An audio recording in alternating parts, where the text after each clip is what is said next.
pictures of what's going on, Right. and really making sure the customers is informed of what's going on. That's been our biggest hurdle with that.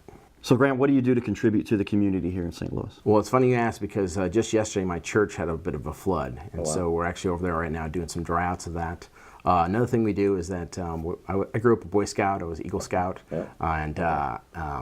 and so one of the things I like to do is contribute back to that and to the Girl Scouts as well. Especially during Girl Scout cookie season, I always like to go out and buy a bunch of Girl Scout cookies, and everybody loves Girl Scout cookies, so I like to go out and give customers and insurance agents and plumbers and people I network and meet with. That's one of the things I always like to do and give out to them. Girl Scout cookies are very popular. People like them, Sure. yes, yeah. So tell me, what do you love most about St. Louis? What do you do for fun in St. Louis? You know, I'm a big baseball fan. I always have been. I've been to about 12 different Major League Baseball parks. Really? Yeah. That's pretty and, neat.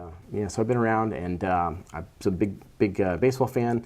I love the architecture of St. Louis. Sure. You know, I love the old homes.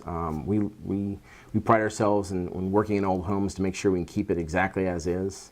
So that's a big thing of me that I really appreciate. I love the brick here in St. Louis, and so if I can go into a home in St. Louis and I can keep, you know, the architectural features in the home without having to tear out a bunch of stuff, because that's a lot of times with this type of work is that it's one of the things you have to do. Sometimes you have to pull out stuff if it's affected. Yeah.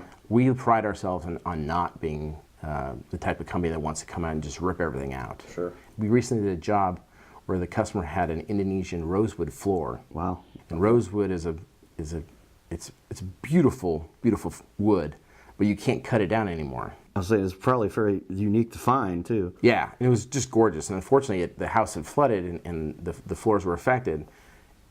The insurance thought that we wouldn't be able to save the wood, but we have a system where we actually dried the floor and we're able to actually take the water out of the floor and lay it down flat again without having to tear it out. So we were happy about that. Oh.